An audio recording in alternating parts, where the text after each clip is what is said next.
Yep. Good. So this is the book that we've been reading through the year. Stephen Boyd was the scientific advisor, and Eric Meyer, founder of Generation Atomic, wrote the foreword. And this is part 2, where we're talking about paradoxical effects. The linear model is shown in the upper right, upper left. And they did a study on survivors of atomic bombs dropped in Hiroshima and Nagasaki, and it suggests that a low dose radiation may have had beneficial or therapeutic, what they call hormetic effects by promoting the body to rally its defense mechanisms. If you look at the 3 curves in the image here, there's a beneficial effect shown on the lower left graph in color, and where the low dose can have an opposite effect to the potentially harmful effects of high dose radiation. In other words, the green part there might be beneficial, and the up there acknowledged not so good. So that can be a bad effect of radiation, and this could be a good effect. And that's what we're talking about in terms of rejecting the so-called linear no threshold. It has dominated radiation practice, both in manufacture of new radiation therapy facilities, as well as in the building of nuclear power plants. Could cost considerably more to either deny entirely or minimize any benefits here. And certainly, so this is the linear model. In this model, there's a threshold below which you don't see any effects.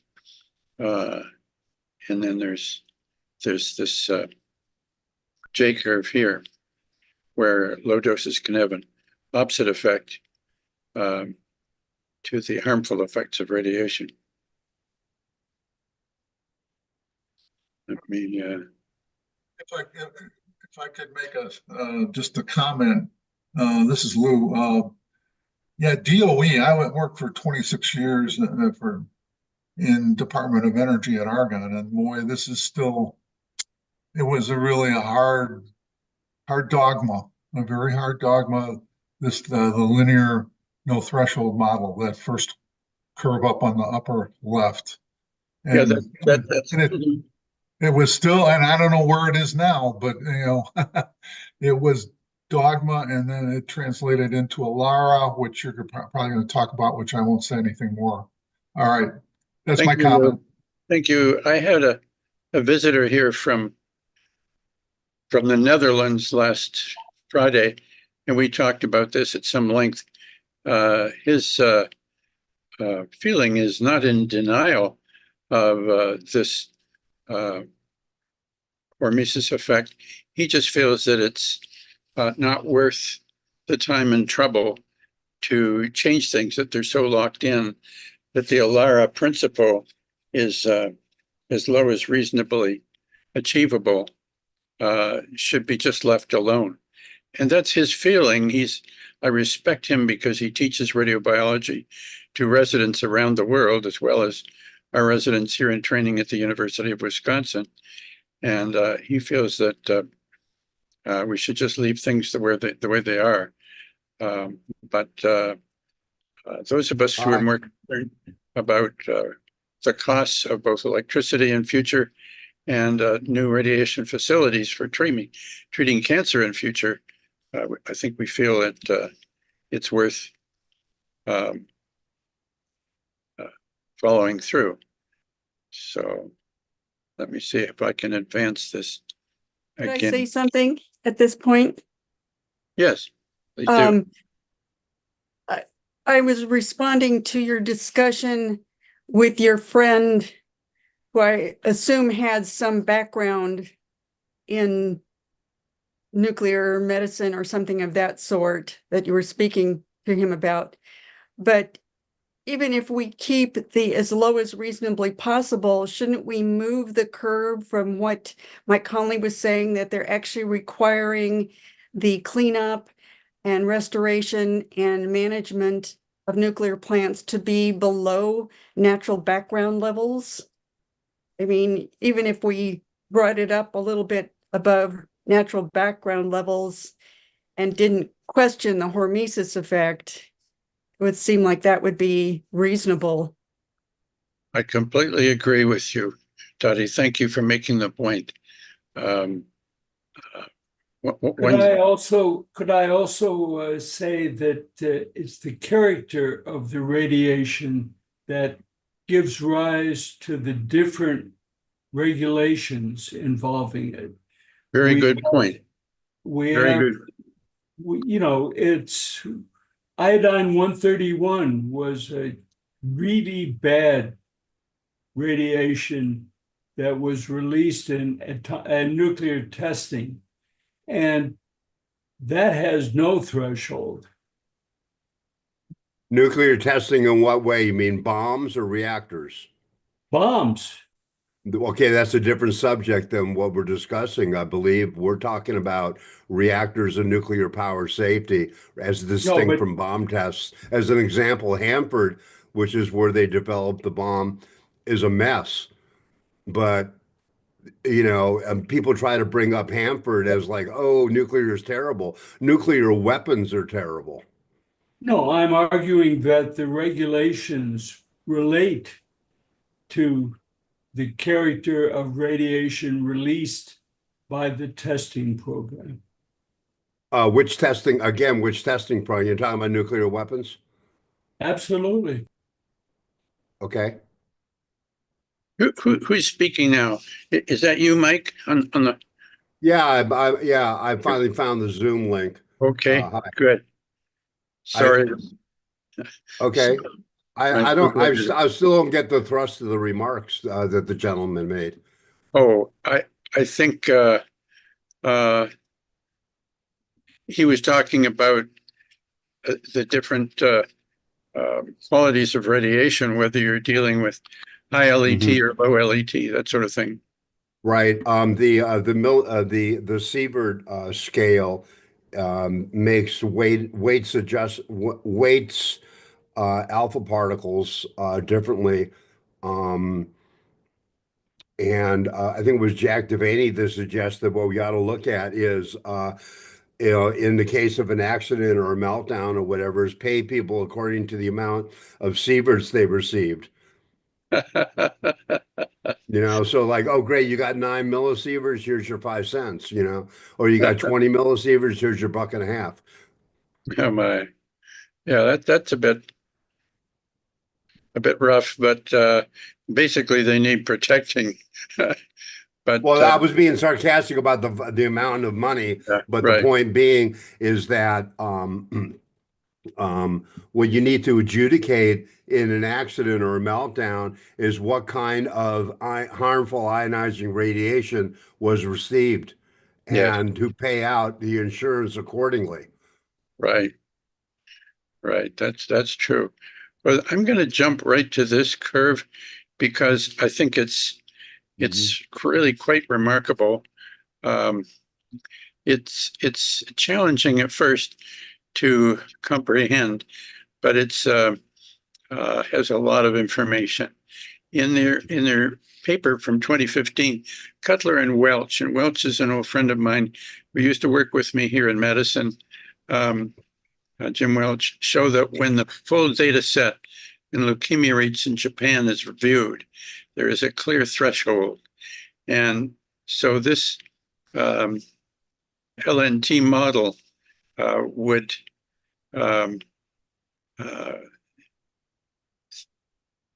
it follows this kind of curve. But in reality, when you look at leukemia rates in Japan, there's this clear threshold with a strong radiation hormesis, first described by Lewis back in 1957. No, no, I'm sorry. I have to correct you that it was not described by Lewis. That was examined by Lewis. It was Correct. first described in the Unsker report of 1958, which is a 10-year compilation, the compilation of the first 10 years of information available for the LSS, the lifespan study in Japan, examining the survivors of the blasts. That's fine, but I have on this curve There you Unsker go. 1958 and Lewis 1957. Yeah, Lewis 1957 data is the triangle to its left. In other words, his data points are the triangles. Okay.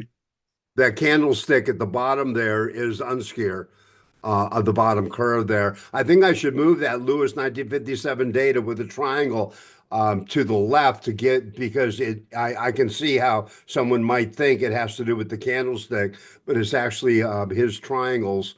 The triangles are his data points. He has a data point right there in zone D that he ignored. All right. Thank you for that. Mhm. That helps. But anyway, it shows a large data range. And I think what's interesting is to look at the incidence of leukemia cases. The main lethality from Hiroshima and Nagasaki is the incidence of leukemia. And this is the background level in the population. And this is in the colored zones here, negligible. And then as the dose gradually goes up, and it's related to the distance from the center of the explosion. And as you go up towards the hypocenter, of course, you get enormous doses that are immediately lethal. So it makes an interesting set of curves. And thank you for your observation and pointing out about the triangles. I had that, was not aware of that. So that's a wonderful curve, and it shows a great deal of information. People also thought that the genes would be affected in the progeny of the people who were exposed would be affected, and there was no evidence for that either. There's also, just to jump in, there's also no evidence of the Chernobyl liquidators' offspring.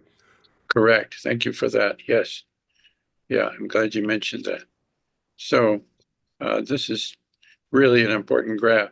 And then this one I thought was a wonderful chapter that you wrote, Who Framed Nuclear Power?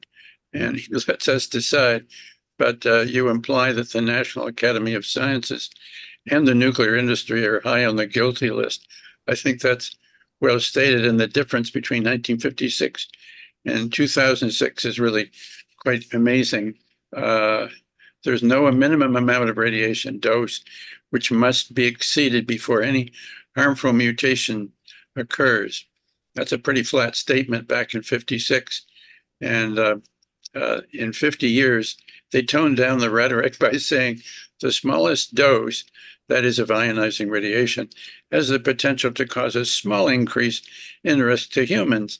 And this amounts to changing what they're saying is from no safe dose to there is no dose without risk. You might say, well, what's the difference? Well, this requires an appreciation of the difference between risky and dangerous events or behaviors. We accept risks. Every time we go in an airplane to visit somebody or take a vacation, but we do not dwell on the danger, or we'd all stop flying. So why can't we do the same with nuclear fear? That's I think, a very good question. And I think we are. I was amazed to see a comedy recently about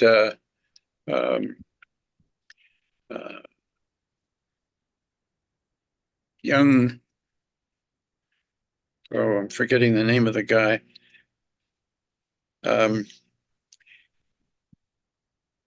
Anyway, it's a comedy in which they imagine this very bright young science boy, and he decides that he wants to build a bomb at home, so he gets a lot of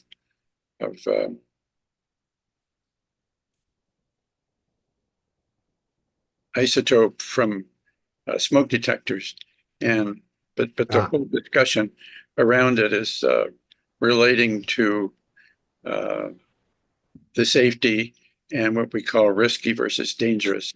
Is that the young Sheldon you're thinking about? Yes, thank you, young Sheldon. Yeah. Anybody watch that? It's a cute program. I've heard good things about it. It was very, very well written. Yes. Yeah, it's still going on. Okay. So then this was something that came up last time, was the other factors. Miller was instrumental in pushing for an atmospheric test ban treaty against nuclear weapons, and for that he deserves both credit and thanks. But unfortunately, he promoted the linear no threshold as the basis for his reasoning.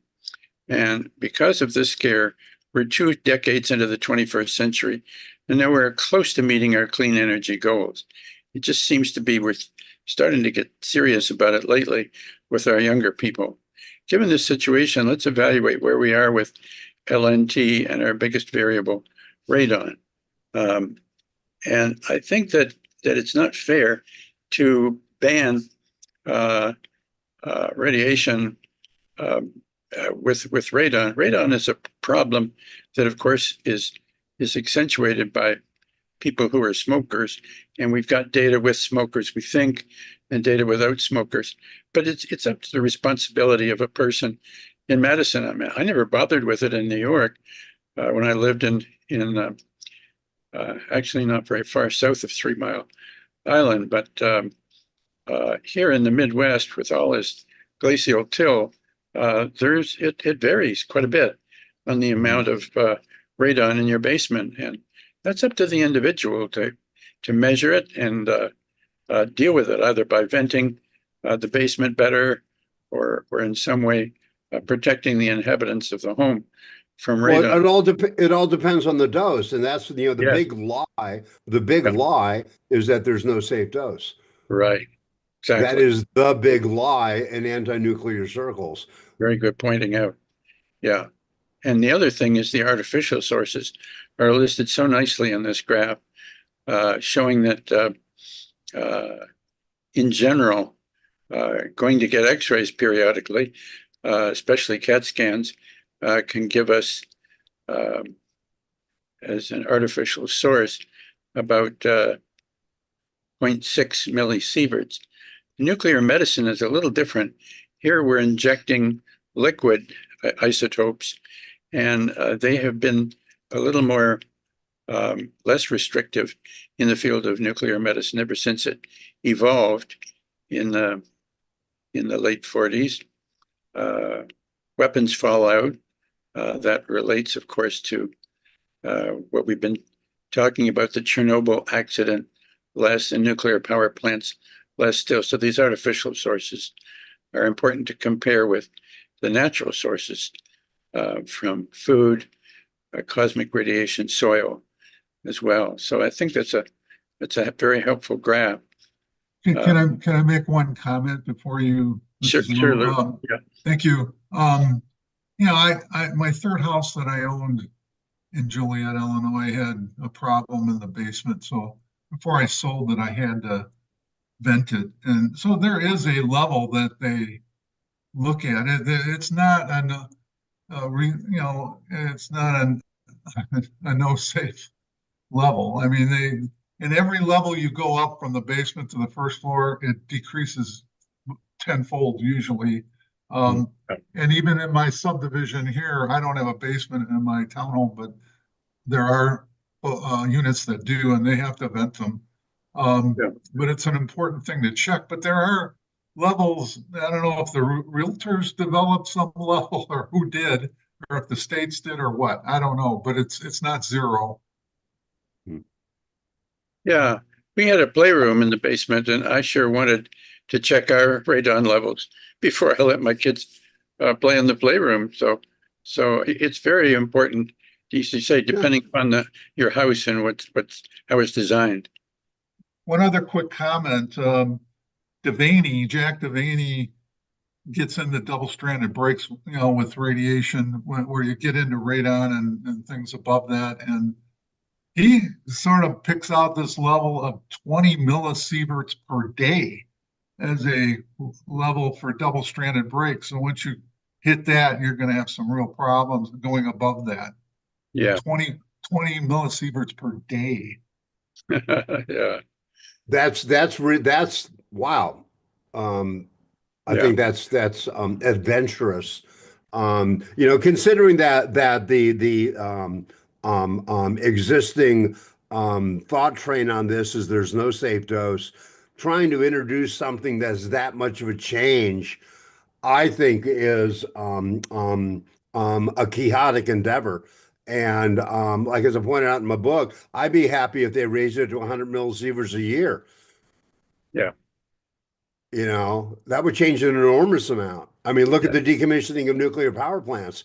You can't be one more than a quarter of the millisievert above background level, but background level varies from like 1.9 in Florida to 9.6 in North Dakota. Yeah. Yeah, that's interesting. Yeah. Probably because in North Dakota, because of glacial till coming down.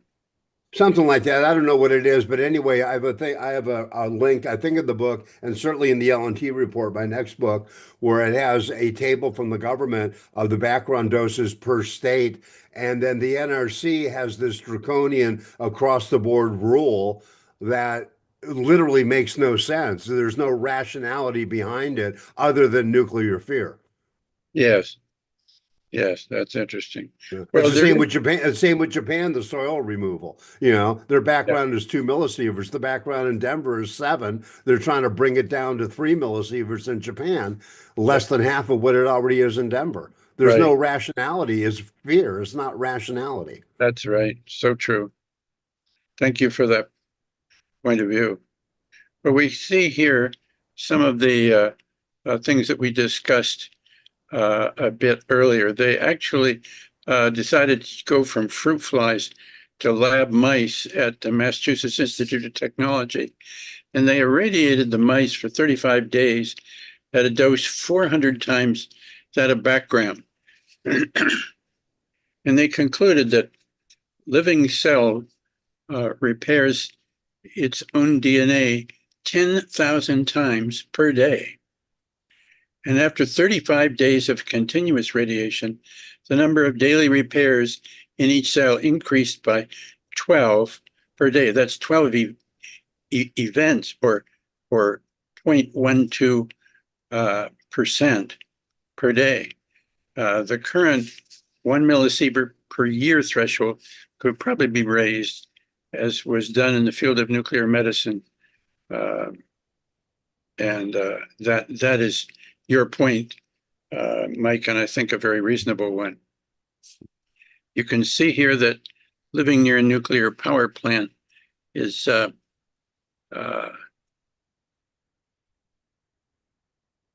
very small, less than 0.1%.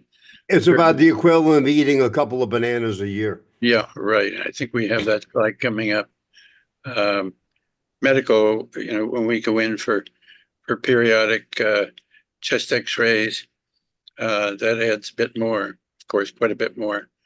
And then there are just other sources that are artificial here. And you compare that with cosmic rays, buildings that we live in, the radon gas we've discussed, and food and drink. It's interesting to relate these different sources of radiation. This slide we've shown before, but I think it's worthwhile reminding people that the ALARA principle applied as a job threshold of 50 millisieverts per year are reasonable for nuclear medicine workers, and deratcheting that standard to 100 would save billions of dollars just in one pretty modest change here by doubling the standard. And they point out that California and Germany have kept their reactors going post-Fukushima, and they might have cleaned up their grids, as France did in pale green here, nuclear fallout back in the 80s. Rollout. Yes, nuclear rollout. That's an interesting term. Versus Energy Venda, where they put a lot of solar panels on the roof and windmills around and shut down their nuclear plants. So this was a dramatic difference here, both in cost as well as the over time, as well. In this case, it's the carbon emissions as a percent of 1968 levels. It's pretty dramatic difference there. This is the cost. Germany's electricity is double that of France, and had after spending twice as much as they did in France, their carbon footprint remained high. Had they fully decarbonized their grid with existing nuclear technology for half the cost, they would have been far more successful at keeping their carbon emissions in check. So it's worth reminding people of those two major countries next to one another in Europe, showing quite dramatic differences. This one also is shows the sad influence of the Green Party. It dominates political power in Germany, and to a great degree, so that they've got this strange way of defining renewables. Biomass plays a large part in it, as well as wind and solar. To achieve this much biomass, they buy wood pellets from Canada, Brazil, and the United States, and burn these wood pellets. Almost as bad as coal in terms of fouling the air, but it's renewable, so it's okay, and it allows them to meet their requirements. It's renewable coal. Right, exactly. Good point. Pre-charcoal to renewable coal. Yeah, right. This lignite, they have a lot of that in Germany. I have a friend who has a forest in Germany, and he said that they keep trying to nibble around his forest, and that the material they're harvesting is largely lignite coal. So it's a sad state of affairs. So this one, I think, is a fascinating map. It's a map of maximum wave height generated by the Fukushima earthquake.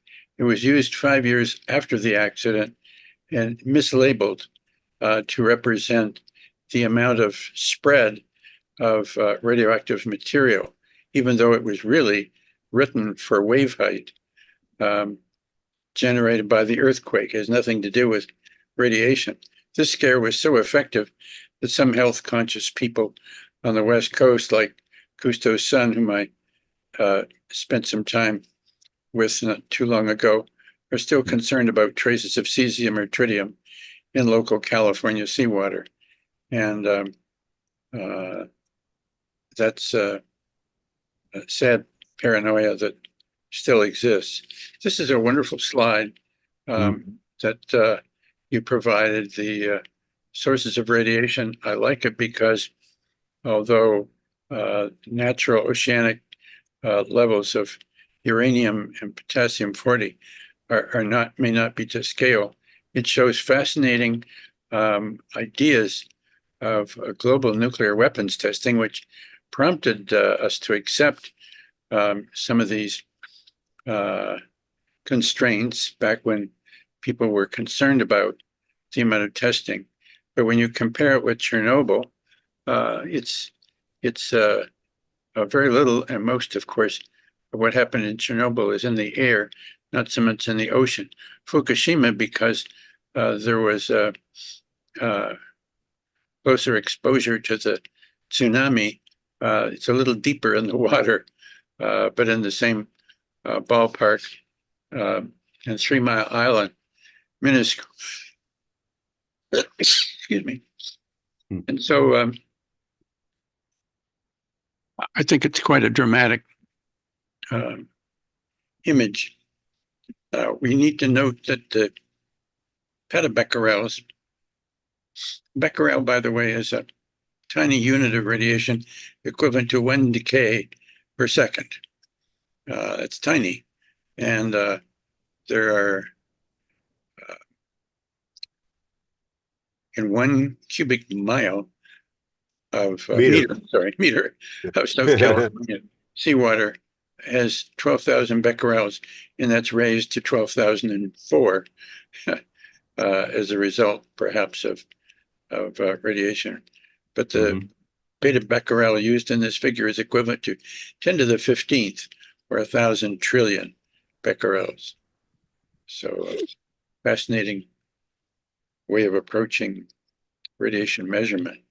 The pro-nuclear people spend a lot of time pointing out how safe this is, and it is safe.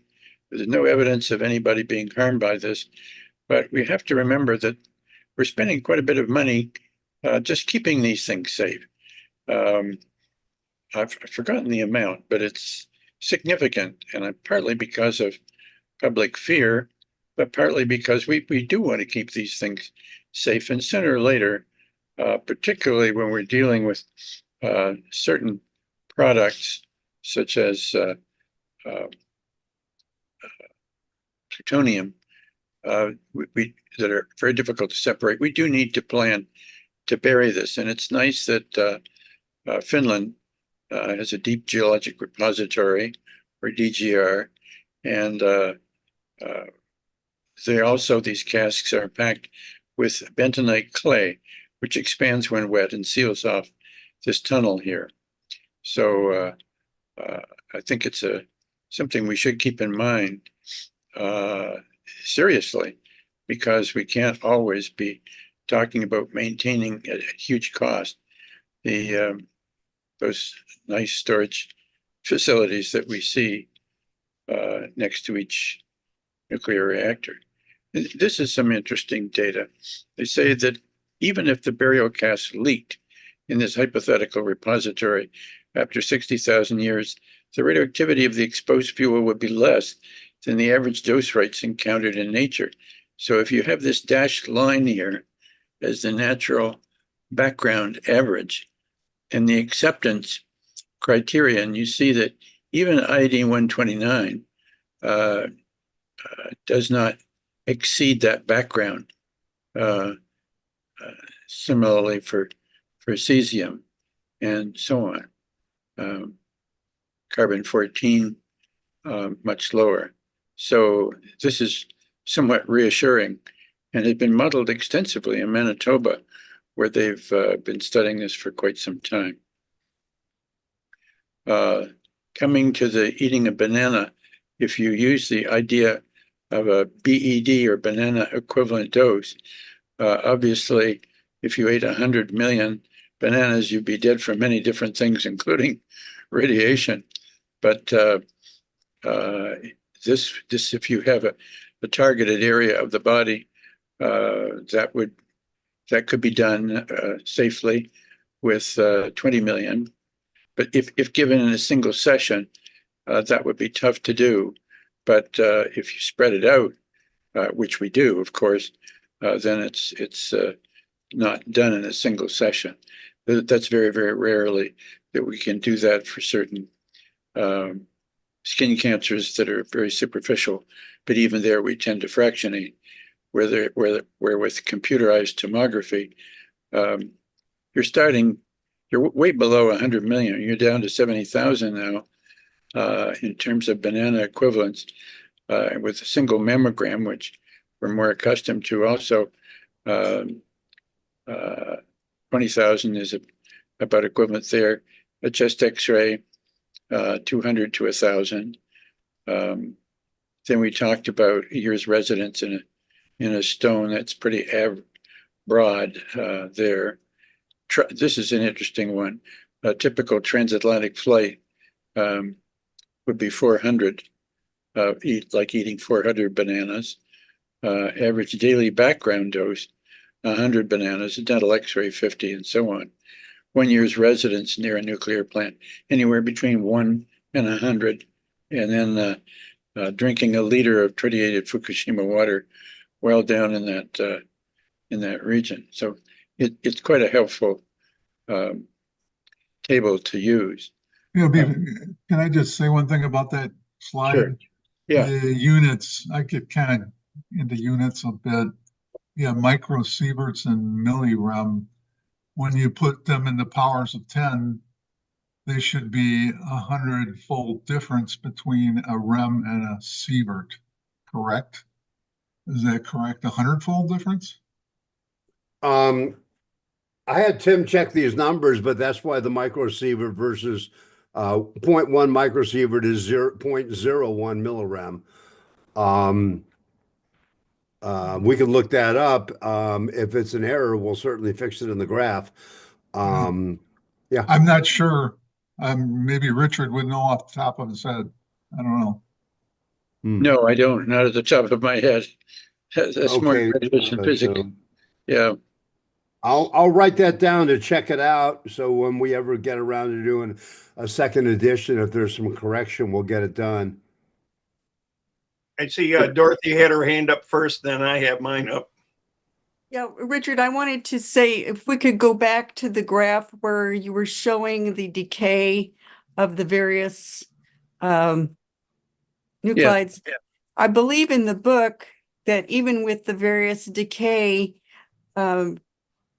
Mike, you said that the penetrance from the site of the cask with the failure would be like inches in a very long period of time. It would be very little penetrance, very little spread from those casks. Is that not correct? I believe what you're referring to is when I talked about the Oklo natural reactors in Gabon, and they examined the site, and the fission products only traveled like a couple of centimeters. That's So I thought- the non-volatile ones. Okay. That's what flagged in my memory when you started talking about this. So maybe there's some other thing that you are referring to that I didn't get. You did say something about if the casks failed, the ones that are buried with the bentonite, they did some modeling and figured that there would be very little penetrance of the radioactivity, even with cracks and leakage. What do you over mean by time. penetrance? You mean the spread from the cask The of the bad spread, yeah. material? Right. Well, bentonite clay, in layman's terms, it's flypaper for actinides. Things like plutonium and americium, they just love to hook up with bentonite. Okay, and so the thing is you have a cask, and let's say that it fails. Well, what's in the cask? It's solid uranium oxide pellets. It's not a liquid goo. So then you'd have to get water in there that would somehow wick away any stray particles off the surface of those pellets, because the pellets are not soluble. Okay, so if some water gets in and wicks over or wipes over or washes over the pellets, you might get some smidge that comes off of the pellet. And once it gets outside the cask, it has to get through this gauntlet of a couple of feet of bentonite clay, which is just highly improbable. And even if it got through that, it would have to percolate up through solid rock to get to the surface. And the what's called the migration of water through that kind of rock that they dug out. In other words, it was a good kind of rock to put this in. It was because the amount of conductivity or travel of moisture through that rock can be on the order of a half a meter in 5 or 10,000 years. So long story short, even if the cask is compromised, even if water gets below the water table, where it hasn't been in 10 million years, but even if it somehow does get down there and wick over or wash over pellets, it has to get through the bentonite, and then it has to get through, a half a mile of solid rock. Long story short, you'd have to dig down into those tunnels, bust open the cask, and grind the pellets into a powder and snort them to have a major deleterious effect. I see a hand. Yeah. Yeah. I don't have the thing like Dorothy has where I can just click on raise a hand.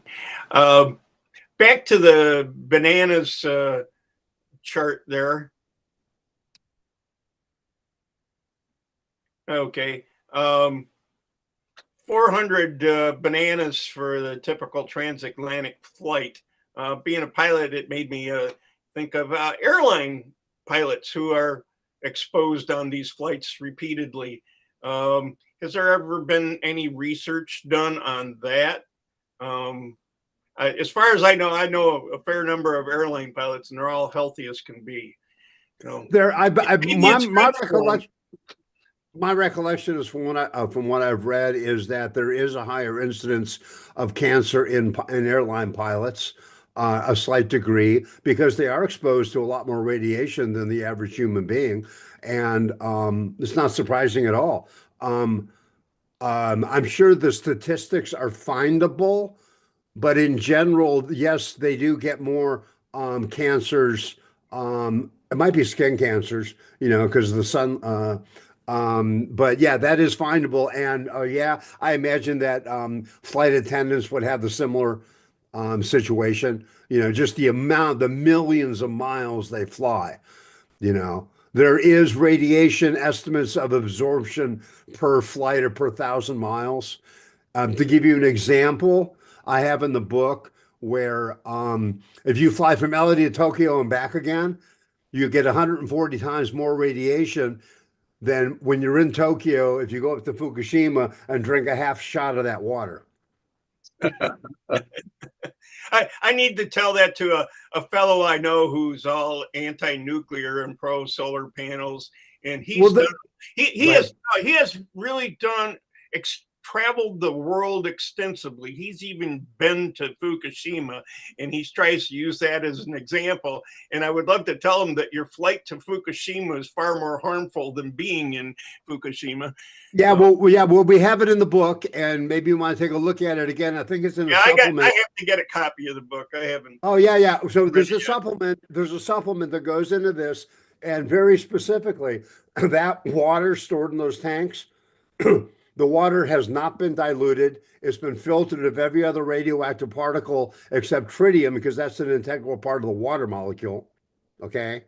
But the dose of tritium in that water prior to dilution is so thin that you can drink 1/2 shot per day for your entire life.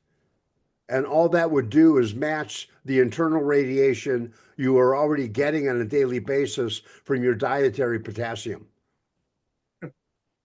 Oh, thank you. Nice. Thank you for that. Any other questions out there before we move on? This is very informative. Let's see. So then we have this idea of a dirty bomb. Stealing plutonium for making a dirty bomb would be a waste of time and effort, since isotopes of plutonium and used fuel are hopelessly blended together.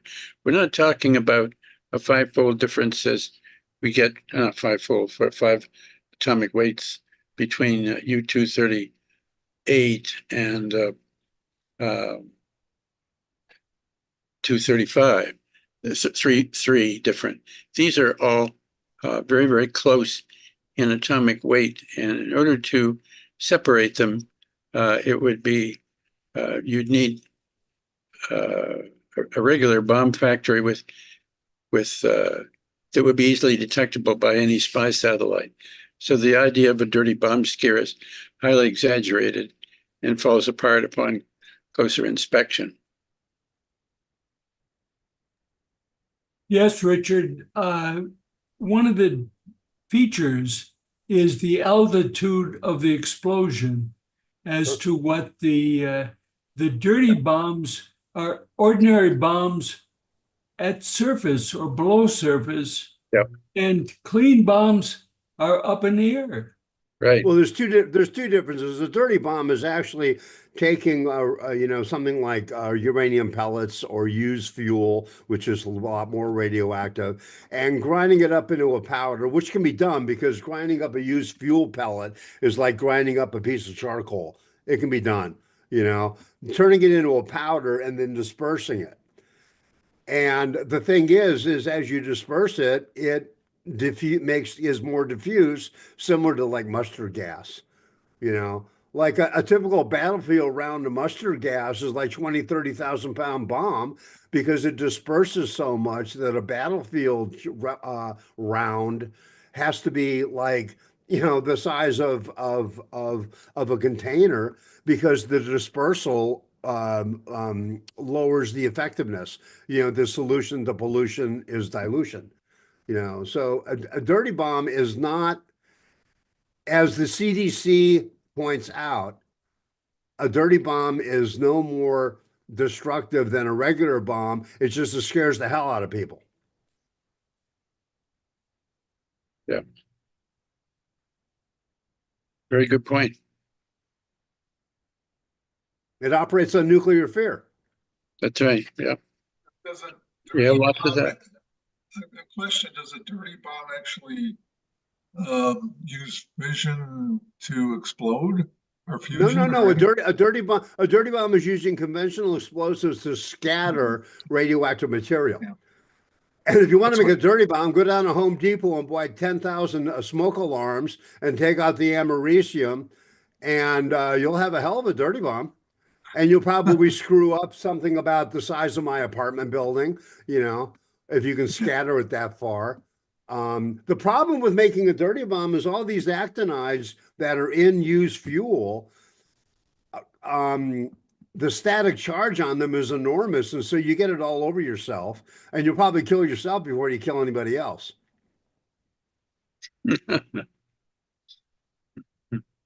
It's super sticky. It gets on everything. And that's, so the pain, it's such a pain in the ass to make a dirty bomb that it's a complete waste of time. What are you going to use? Use the pellets as shrapnel? Yeah. So great. Go find the pellets with a Geiger counter and pick them up. Yeah, right. This I think is one of the most, the slide we've seen before quite a few times, but talking about the timing of in France of the oil crisis, making some decisions and then using nuclear energy to as a smart buildup. When they combine that with safe high-speed rail, they've really done some major achievements. But this paragraph, I think, here of Michael's is quite interesting. He said, if the West had followed France in building out nuclear power after the oil crisis of 1973, our priorities in the Middle East would have been very different than they were. And this next sentence struck me. Had that been the case, there is a good chance that 9/11 would never have happened. That's a daring remark to make, but I think a valid one. And I'm glad that you made it, Michael. It's good for us sometimes to think back on, because imagine if the only thing the Middle East has that we're interested in is oil. Yeah. Other than dates, I mean, basically that's it. They have oil. And if we didn't need oil, why would we be so damn interested in the Middle East? Sure. It doesn't loom large in the world's economy other than oil.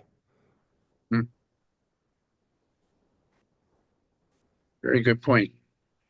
Last But point. let me just say that's a pretty big thing to be worried about.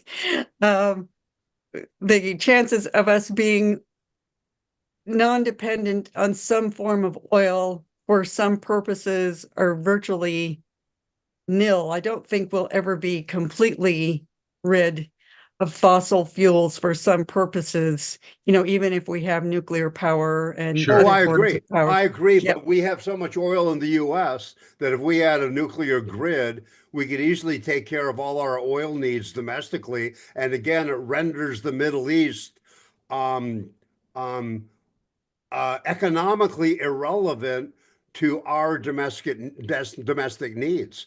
The whole importance of the Middle East loomed large after the oil crisis and all this other stuff in the 60s and 70s. And the British were in Iran because of the oil. They got rid of Mossadegh because of the oil.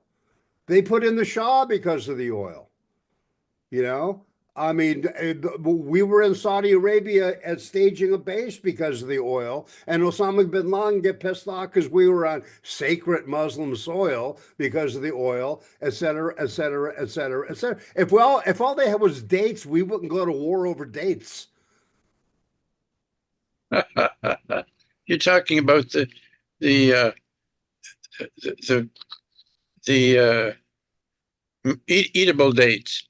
Yeah, not the hot Iranian women, but the dates. Yeah. Oh my God, they're so beautiful. I can't believe it's just like, wow. Sorry, I live near Beverly Hills, and there's so many Iranians in Beverly Hills, and the women they're so pretty. Oh my God. No wonder they have those veils. Yeah. Right. Well, then there's the last one I thought was interesting. Just to remind us that NewScale spent $500 million and 2 million hours just to apply to the NRC for permission to build. And that really hurt NewScale a lot. And of course, they made some mistakes of their own, and those costs escalated, and we're back to where we started. So that's such a tragedy that we're still mulling about. But I think the president and various others involved in evaluating applications, the Nuclear Regulatory Commission, hopefully will improve. They've been receiving a lot of criticism. So this is something new that you just brought up recently, Mike, and I think this is quite fascinating, that fuel enrichment for a light water reactor requires 6 batches of uranium need to make 1 batch of, this isn't high enriched, this is low enriched. Low enriched, yes. Regular stuff we're talking about. And you take 6 tons of yellow cake powder, and you have to convert that to a fluoride gas and spin in a centrifuge, convert back to a solid. And by the time you do all that enrichment, you've gone from 6 tons of yellow cake powder to 5 tons of depleted uranium and 1 ton of enriched. So this is useful to have depleted uranium around, but it's pretty inefficient. Any comments you want to add to that? Well, depleted uranium is enormously valuable as a fuel for advanced reactors. Yeah. What I mean by that is a fast neutron reactor,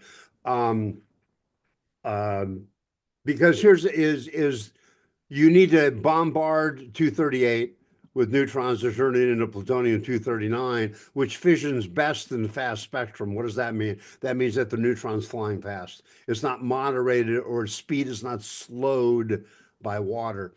So the depleted uranium we're stacking up, we get fast neutron reactors, and we'll have fuel for literally hundreds of years just from that alone.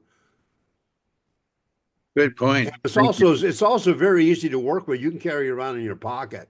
It's sort of like Clark Kent. It doesn't turn into Superman until it takes on a neutron and turns into And then even you can carry plutonium around in your pocket. Maybe not every day, all day, but you know, a pair of gloves and a dust mask. You can. That's how they. You know, they plutonium 239 is not benign, but it's not radiating zoomies to where you die if you walk in the room. Yeah. It's not kryptonite. Can I just make a comment here? Sure. To Mike, to you, Mhm. about this slide to some degree, but on Yeah. page 96, which is, I think, the same chapter the slide is from, on page, that chapter 6. Anyway, so what is your opinion? Should we recycle spent fuel, or should we just go with depleted uranium? You I'm say, quite, yeah. I think that we should just bury used fuel. We should use depleted uranium. And the reason why is this is number one, used fuel is a lot more radioactive, so it's much more difficult and therefore more expensive and time consuming to manipulate into making further fuel with it. Okay. And so for the cost of it, it's just so much easier to use U-238. You're not going to carry your used fuel around in your pocket. You can carry U-238 around in your pocket. And so it's like, why go through all the hoops? There's one good reason to go through all the hoops is public perception and public acceptance. Okay. And that can be calculated in a social calculus as a good reason to use used fuel as new fuel for advanced reactors. My personal, like between you, me, and the lamppost, is bury the used fuel below the water table in a permanent geologic repository, and use the depleted uranium, and then start harvesting uranium right out of the sea with no mining. And you know, as even like I said, even though it's possible, it's also almost like, to me, it'd be almost like a Boy Scout gesture to use used fuel to reprocess it into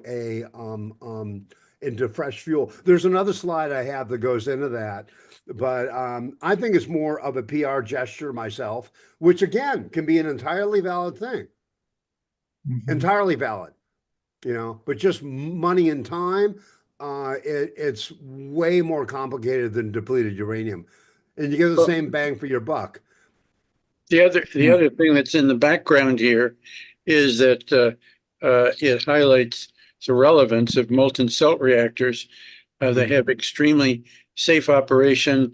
You get away with this whole business of solid pellets when you have the isotope dissolved in its own salt. And so you can reduce the cost enormously. And if you just look up Copenhagen Atomics, it's really quite remarkable. They're pioneering a lot of work on purifying the salts and getting it ready. And I think they'll be using that in the not too distant future in Indonesia. So to extend what you say, Richard, you know, you're not building up this huge supply of spent fuel if you go molten salt. yeah. I mean, if we keep going into Gen 2 or whatever they want to call it now, the AP1000s, I mean, you're just building up this supply, and it's not a supply, level of spent fuel, and then you got to deal with it one way or the other, right? Yeah, but you know, dealing with it is very doable. The difficulty in dealing with it is political and anti-nuclear bullshit. Pardon my French. You know, a storage cask is designed on the surface. Storage cask is designed to last for 100 years. Okay, if you can't figure out what to do with it after 100 years, put it in a new cask. You know, it's no big deal. Number one. Number two, it's super safe to transport. The transport casks are not the storage casks. The transport casks are their own thing. And they can be broadsided with a locomotive, and they're just like, what, did somebody hit me? It's no big deal. And then when you get to the burial site, the burial cask is a different thing, the copper canister. And in a properly dug repository, it is just absolutely not an issue whatsoever in any way, shape, or form to dispense with the used fuel in a properly dug repository. It's just not a problem. It's been made into a problem over politics and legislatures and like, oh my God, we can't transport this stuff. Well, it's kind of, it would be scary to the public, but the point is So it's flying. we do pay a lot of money to put this spent fuel in pools and then put it in casks. I don't know, what does that cost? You had a slide that showed what some of the cost was. So you got costs going either way, storing it above ground or moving it and burying it. You got costs either way. If you can't reprocess your salt's going to wind up dirty, and the salt is going to wind up being waste as well. And so the whole thing about a molten salt reactor not creating waste is, well, if you can clean the salt, and you need to do that on the fly, you need to have an inline chemical cleaner upper routine. And, the thing about it is no chemistry is 100% perfect. So the salts can eventually get dirty. And then you can bury those. You can bury those. And then you can bury that. Right, exactly. You put it in a cask and you bury it.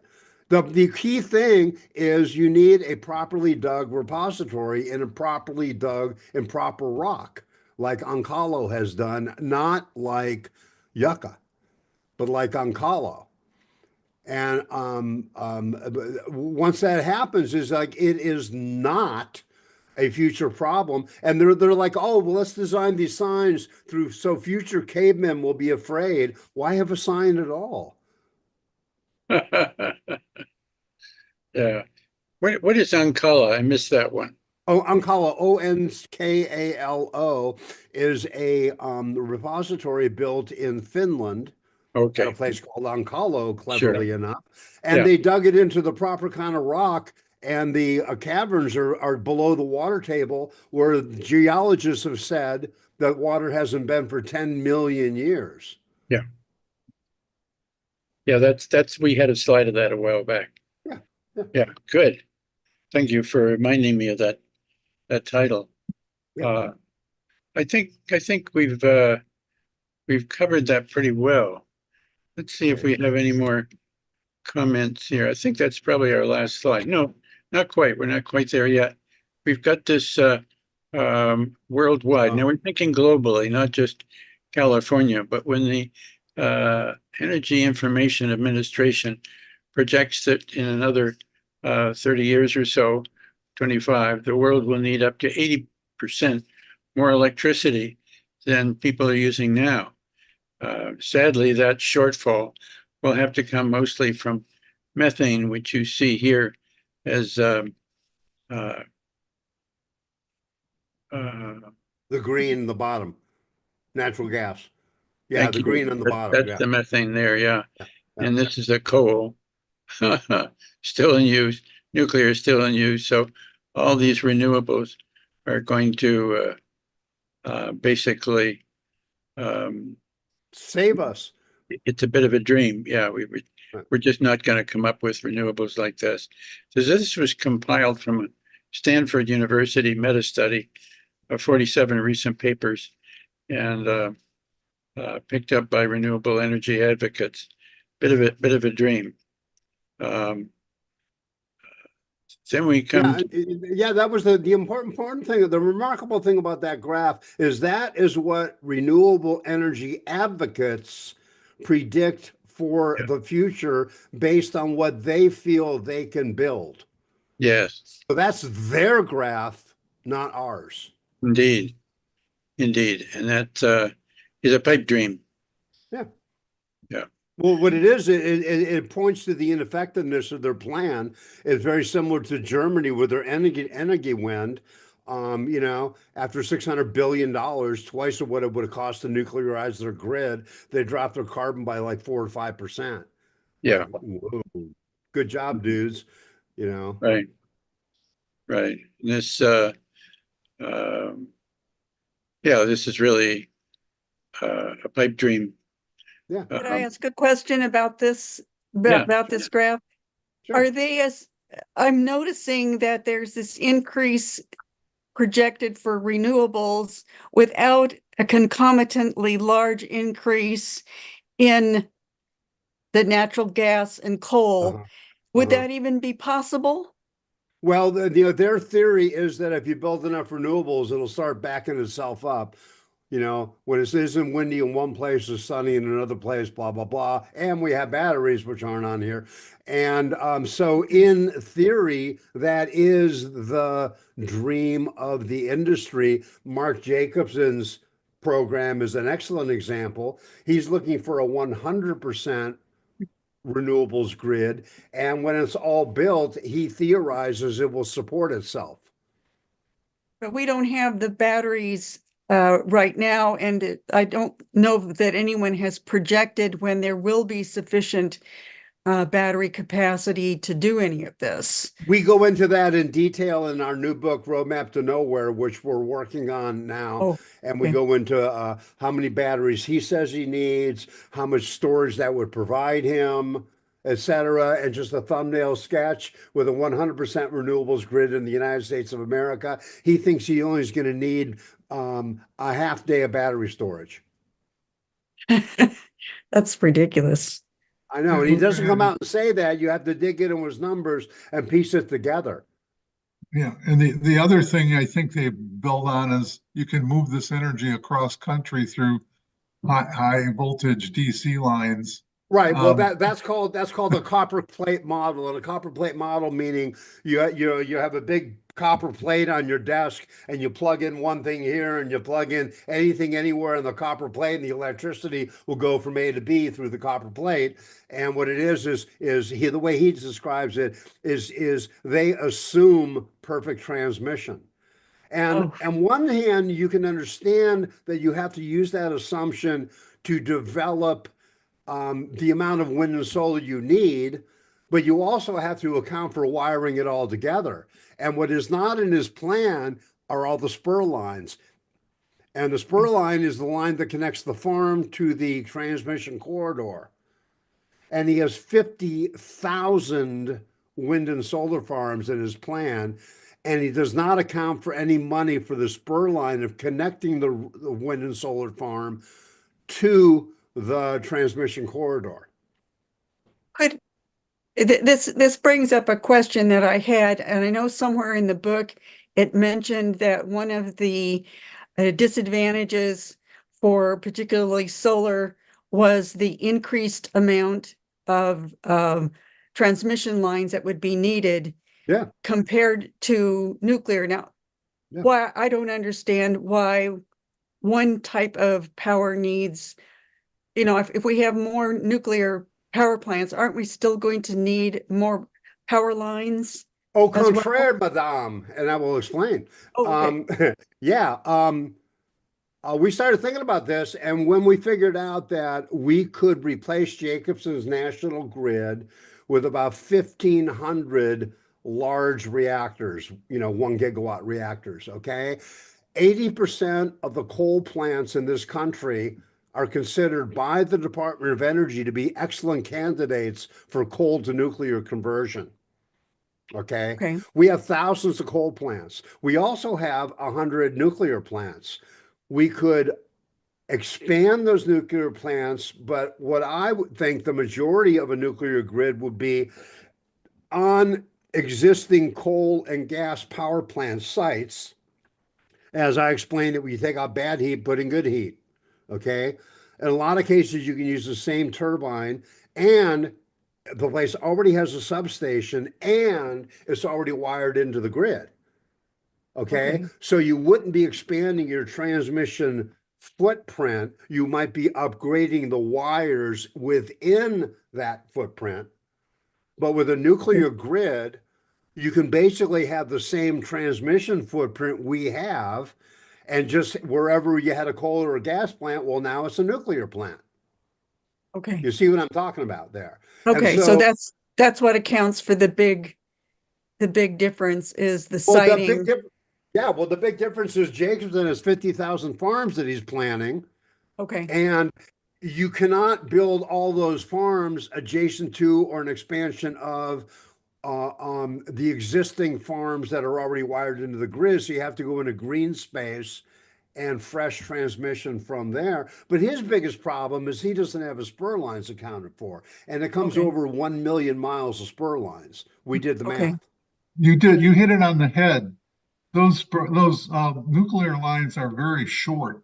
They may have to be bolstered, but they're short. But boy, like you were saying, Mike, you've got so much more copper out there with Yeah. lines. I mean, it's ridiculous. Yeah, it is. And the thing is you to really be clear, really be clear about this. Our existing gas and coal plants are already wired into the grid with their own substations and their own turbines. Take out bad heat, put in good heat, problem solved. And yeah, you might have to upgrade the wires, but you're not plowing another transmission line through somebody's cornfield. I think And- if you ever re-edit the book or come out with another edition, I would think I would expand a little bit on that, because it wasn't clear to me from reading it, Mm. how you got to that step of needing all the more power lines, and that would be helpful. Well, we go into thank you, but we go into that extensively, entertainingly, in our roadmap to nowhere. We Okay. basically dismantle his plan and go, this is what he's proposing. He didn't add up his panels, we did. He didn't add up his wind turbines, we did. He didn't add up the total amount of land, we did. And his panel waste in 1 week will fill 432 Park Place. What's that? That tall, skinny white skyscraper at the southeast corner of Central Park. You might have seen the photographs of it, the new New York skyline with the super tall buildings at the south end of Okay. Central Park. There's this one white one. It has 8 windows on the side, and it's a big white column. Okay? Every week, that entire volume will be filled with used solar panels forever, or until the technology changes. That is what he is proposing without explaining that. And his people are blithely like, oh, wind and solar. That's the volume of waste each week. And if you're not sure what I'm talking about, take a moment to Google 432 Park Avenue, and look at the building. No, I can imagine that it's an enormous amount of waste. It is. And It and is. the land footprint for all of the renewables is really atrocious. Mhm. But what I hadn't understood is exactly how it was entailing more power lines. But now I see, because you have such dispersed plants generating, they're not as efficient in terms of generating electricity, and so you have lots more wire that you're going to need all over the place. So Exactly. that makes sense. I also called the major recycling company in New Jersey that wants to expand across the country. They plan on putting another one in Chicago. And their comment was that they would take slide the aluminum frames in the glass and recycle that. And then they would slide out the imprinted material for the Solar cells? yeah, The solar cells? yeah, the crystalline or various variations of silicon on sheets of paper. They would grind that all up and put it in cement, and they thought that was pretty cool. But they're not recycling; they're just finding a way to dispense of it. But all they're recycling is the aluminum and the Right. glass. Right, and that polysilicon that they print those the solar cells are those oblong black boxes on the face of a solar panel. Those are called solar cells, and you calculate the volume of production by counting the solar cells, because it's all the same cell. They just put them on different numbers on different panels. And about 80% of the polysilicon used to make those cells is either mined but certainly processed in China. Yeah. Good point. I was wondering if this graph could be somewhat, it looks more linear, and what I was reading over the weekend is more of an exponential growth in power. And part of that was from an article I was reading in IEEE Spectrum magazine about the impact of AI on energy demands, and also about companies like Google and Amazon locating their data centers right next to nuclear power plants for more efficient access to power, and also basically pushing out other people demanding the power of those plants. But the electricity consumption per web search that was published here was a Google search takes 0.3 watt hours per request. The Chat GPT takes 2.9 watt hours per request, but going into AI, it is 6.9 watt hours per request. And that's a huge, was that 20 some increase in demand for things we do every day, multiplied times the number of people on the earth here. And this source was from the Electric Power Research Institute. And I went and looked up that and downloaded some papers. And the graph for energy demand in the future was more logarithmic rather than linear. Yeah, exactly. Well, this graph was compiled. These studies, this meta study of the 47 papers was compiled before that hit. But to be clear, this graph is what renewable energy advocates prior to AI thought that they could produce by 2050. This is what they think their industry's contribution to the global energy would look like by 2050. And if you were to make it more logarithmic because of the AI that you just mentioned, they're going to have a shortfall, because that logarithmic curve is going to go above and beyond this, and they're going to either have to increase production to meet that new curve, or expand other things in these columns. And what's in these columns? You know, gas, coal, nuclear, and renewables. And so, like, yeah, you make a good point, but the thing is still prior to the AI explosion, which is now making nuclear popular again, is this graph was the viewpoint of renewable energy advocates on their projection of what they could accomplish toward contributing to the world's electricity supply by 2050. And as you can see, they hardly are making a dent in it, and an increase in AI would just make things even worse. They'd have to, like, this is what they think they can build. It's already making a huge shortfall even greater. Yes. Can I just make a comment? Mike, one of our leaders in Friends of Fission, Ryan Pickering, is saying that molten salt would be the best to just use for replacement of coal generation, and not the big reactors. I don't know. Do you have an opinion about any of that? Well, yeah, I think the molten salt is my favorite reactor system, way far above light water reactors. Molten salt reactors are the best design I've ever seen.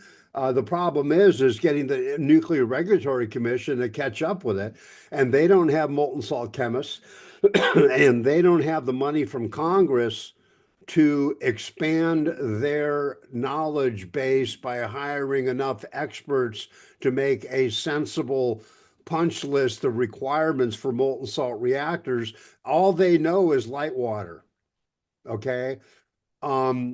So ideally, yes, molten salt is absolutely the best reactor design on the market, for the simple reason that it's not under pressure, and if the thing springs a leak, the stuff dribbles out and solidifies. It isn't a vapor cloud that's going to go 20 miles downwind and freak the hell out of everybody, like 3 Mile Island. Oh my God, an unscheduled chest X-ray. We have to shut down nuclear power, you know. So we avoid all that nonsense. Molten salt's the best. But Unfortunately, or the way things are, the vast majority of Gen 4 reactors that are going to come on the market are all going to require are all solid fuel uranium reactors. Yeah, that's too bad. Okay, Yeah, they're passively safe and they have all these groovy, like, I'll shut down by myself, but they still need solid fuel. And the problem with solid fuel is it can't get away from itself. yeah. We You need know, HALEU, and they got to make the HALEU for those well, they guys. got to make the HALEU, and then you need more piles of raw uranium to make the HALEU because it's more concentrated. So you got to do more mining, which is why I advocate seawater uranium, because Yeah. there's zero mining. And with zero mining, our material throughput, both raw and finished, is about 15% of what wind and solar could ever possibly physically hope to accomplish. What kills us is mining, as far as being like groovy and not touching the earth and environmental footprint. What kills us is the mining. Yeah, Yeah. right. Wow, fantastic. Yeah, the other Could I- thing, no, go could I ahead, Dorothy, I'll stop. Well, the what Ryan actually told us in his talk, and Ryan is works as in the advocacy arm of nuclear energy and does a lot of traveling around the United States and is a member of our group. And he gave us a talk, and he was basically saying that the best move forward in the immediate future is to add more AP1000s to existing nuclear sites. Yeah. And to use coal sites for small nuclear reactors, Mhm. is while we're developing the more advanced reactors, that we should just not wait and we should go ahead using existing technology and using it effectively, reusing existing infrastructure. So I thought Sure. that I had not really thought about the things that he said, and that's kind of what I took away from his talk. I agree with them because, AP1000 is a typical light water reactor. They've already been approved by the NRC. You don't have to go through all the hoops that like NuScale went through. They had to come up with 12,000 pages in their forms. They had to fill out 12,000 pages. It cost them millions of dollars to do that. And then they got to pay the NRC at $1,000 an hour to review it. It's a racket. Okay, all that crap is circumvented by using light water reactors.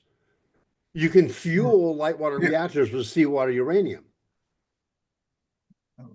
That's It's true. also circumvented worldwide, for example, by Copenhagen Atomic, which has really gone substantially farther than NuScale, and they've now been accepted for a Swiss engineering activity to buy into the program and continue it. And yeah, good for them. That's great. so it is worldwide, it's somewhat brighter than the situation in the US. It Okay. certainly is. And molten salt reactor companies are looking for overseas clients, like Thorcon's going to Indonesia and Copenhagen's going to wherever I forget what you said. But the thing is we have such draconian, arcane, anachronistic, whatever the hell you want to call it, nuclear refusal commission rules that would basically, light water reactors are about the only game in town. And so to get things rolling in the US, build light water reactors until the Congress comes around and funds the NRC so the NRC can get enough molten salt chemists to make rational decisions about how to license and certify and road test the molten salt reactor. And in the meantime, the nuclear community is going to have to embarrass the shit out of America by building elsewhere because we invented the damn thing and China's already building it. Right.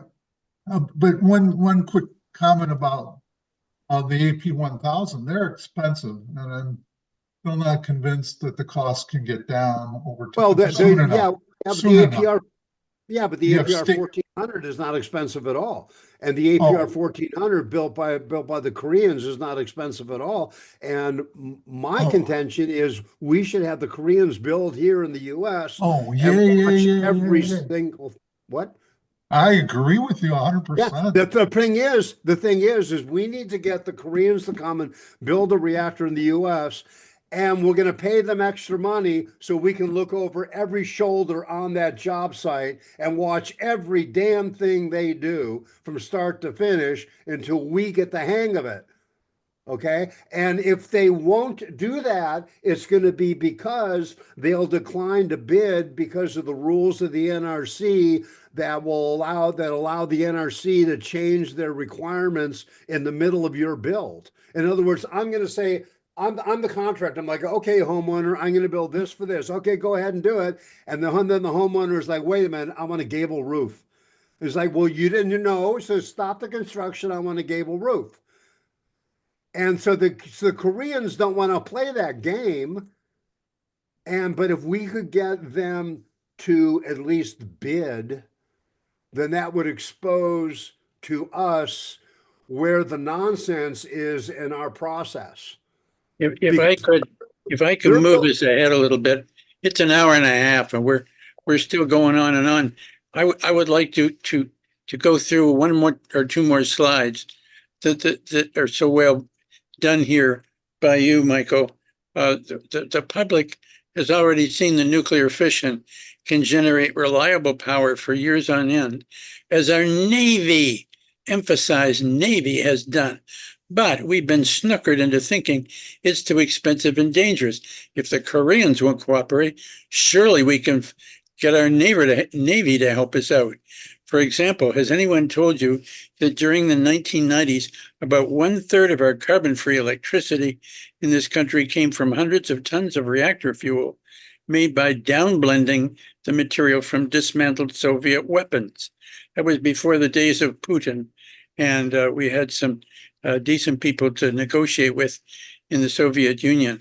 But my point is, we don't have to look to Korea. We could, there's no reason why we cannot get some help from our own Navy. That's an interesting concept. I like that. Another thought, a nation doesn't need a domestic nuclear industry to benefit. Some countries, this country of ours, Russia and China, will build, own, and operate, otherwise known as BOO, them for smaller nations, such as Indonesia. This is happening now. Also, there's a paradox called the Jevons paradox that predicts that improved energy efficiency doesn't necessarily reduce overall energy consumption. And of course, we're seeing that now with our fixation on AI. And our society continues to fantasize that renewable energy alone will be enough to power our country. Finally, a comment from James Hansen, who says shutting down Indian Point in New York State was placing fear above facts, not our idea of progress. The plants once produced 80% of downstate New York's clean energy, but greenwashing politicians and the Riverkeeper organization predicted that no new gas plants would be needed. But the chart here shows otherwise, and you can see this increase in fossil fuel use here from 51.8% to 67% to make up for the supposed use of carbon-free energy, which is hydro down here, pretty stable, and nuclear here, which Jim Hansen thinks should help us a great deal. So that's, I think, a very good point from Jim.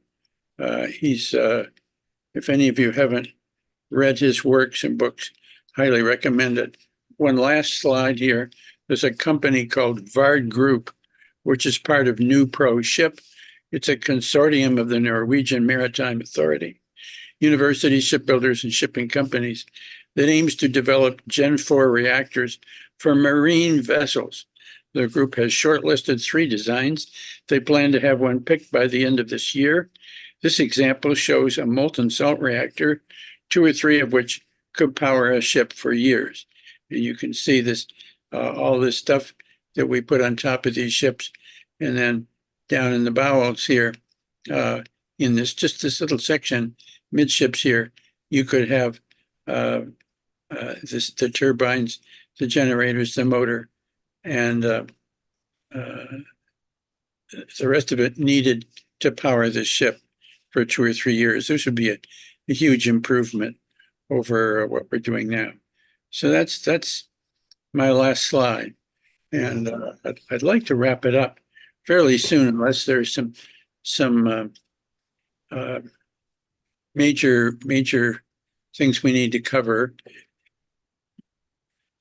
For example, I would like to, somebody mentioned earlier in this talk that iodine 131, they talked about iodine 131, and